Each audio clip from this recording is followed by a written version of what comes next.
doing? I'm Bernie from Bernie'sHomeStudio.com. Thanks for joining me. Thanks for listening, checking me out. I hope you find everything you're looking for, and if not, give it time. I'm creating content as fast as I can.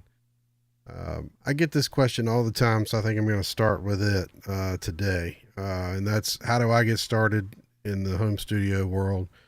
And it's a really good question, and things have changed so much in the last decade or so. I started way back when with a dual cassette deck and a Radio Shack mic, so thank goodness things have changed. uh, so to get started, you'll have a few decisions to make, but not too many. Number one is what computer are you going to use to do this process with? I'm sure you have a computer already. Folks that don't obviously aren't going to be listening to this video, are they? So anyway, these days your average computer can handle basic 12 track, 16 track songs without any problem at all. And the way they're coming out, it won't be long before they'll be able to handle 64 and 128 tracks without not even breathing. So that's going to drive your physical plug question. Some interfaces, the fastest, nicest ones are Thunderbolt out there, and Macs are capable of doing Thunderbolt, but PCs aren't. So figure out what you're going to use. That'll drive the plug decision, which then at least limits the family of interfaces that you're gonna purchase. How many tracks you're gonna record at the same time will drive the interface question. Once you figure out how many tracks you need to record, and most of the time it's 2, it's 4 tops, right? If you're a singer-songwriter, that's the case. If you're in a band like me, you're going to need more. When I rough track drums, I typically use 12 on the drums by themselves, and then I have scratch bass, scratch guitar, or 2, scratch vocal, or 3. Usually we just use 1. And we've got a sax player, so I try to capture all that as much as I can to create that live vibe. That's something to think about. How many tracks are you going to need to record? The next decision you got to make is your digital audio workstation, or DAW. Often the hardware purchase drives that question in a direction as well. My interfaces came with Studio One. So that's what I use. I started in Adobe Audition, and when they upgraded and decided that you could no longer burn CDs out of it, I decided to change the DAW that I was using, and I had Studio One laying around, so I installed it, and I relearned everything I had learned with Adobe Audition, and it was a real pain in the rear end. So make that DAW decision and stick to it is my recommendation. You definitely don't want to have to reinvent the wheel for no reason other than the fact that you want to change. It takes a lot of time. It takes a lot of creativity time away from you when you could be making music and having fun. How you're going to listen back is really the last decision you got to make.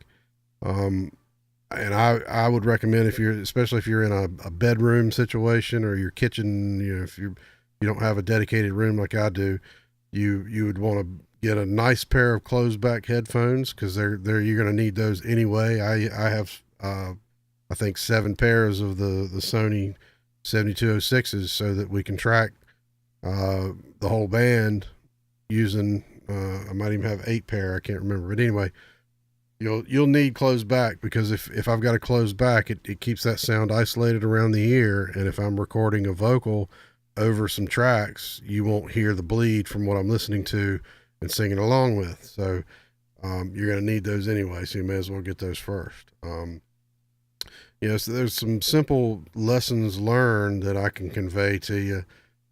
Where to spend your money is probably one of the biggest lessons that I've had to learn. You only benefit from spending money on the 2 ends of the process: the recording process, getting the sound into the DAW, and then getting the sound out of the DAW. So that's where I tend to like to spend my money. It gets more bang for the buck in that situation. How you're going to listen to it is key. You know, decent studio monitors with some acoustic treatment in the room, things like that.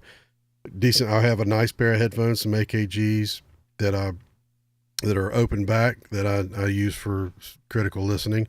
And when I'm doing a project, I use all of them. That way, I use cheap earbuds, iPod earbuds, or iPad earbuds, whatever they came with.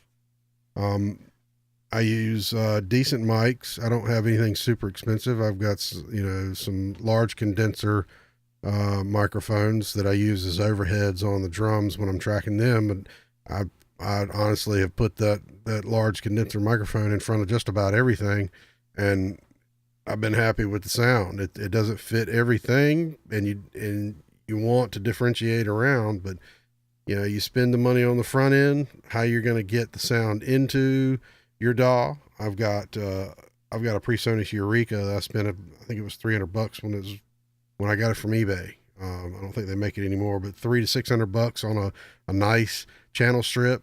I'll give you some EQ, some compression, and this one has a saturate button knob on it, which really makes it sound saturated, whatever that means. It's supposed to be a tube saturation, but there's no tube in the device, I don't believe. But it does add some warmth to it, adds some grit around the edges if you really overuse it. And I already mentioned this, but the second lesson learned is don't change DAWs in the middle of the road, because you got to relearn.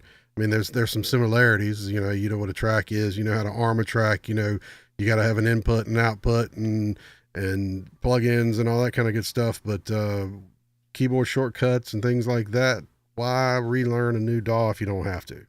So I would avoid that like the plague. If I change DAWs, it will be because PreSonus has gone belly up and no longer makes the Studio One, and my hardware is dead, and I'll go kicking and screaming. Let's put it that way. Number 3, get to know your gear. Know how it sounds. Know how it sounds in your room. Know how that mic sounds on your guitar, or how does that keyboard sound coming in? Things like that. You really spend time getting to know your gear. Will make you better in the long run, as a musician, as a recording artist, as an engineer, as a mix engineer, as a mastering engineer, whatever you're after. Number 4, learn from others. Sites like mine, there's lots of other guys out there that are very generous with their time and knowledge. I believe being generous with knowledge and time is key to being successful and putting out positive energy into the world so the sun comes back to you. The most important thing is have fun doing what you're doing. That's why we all do this. That's why we all picked up an instrument, started plucking at it whenever however old you were when you got into music.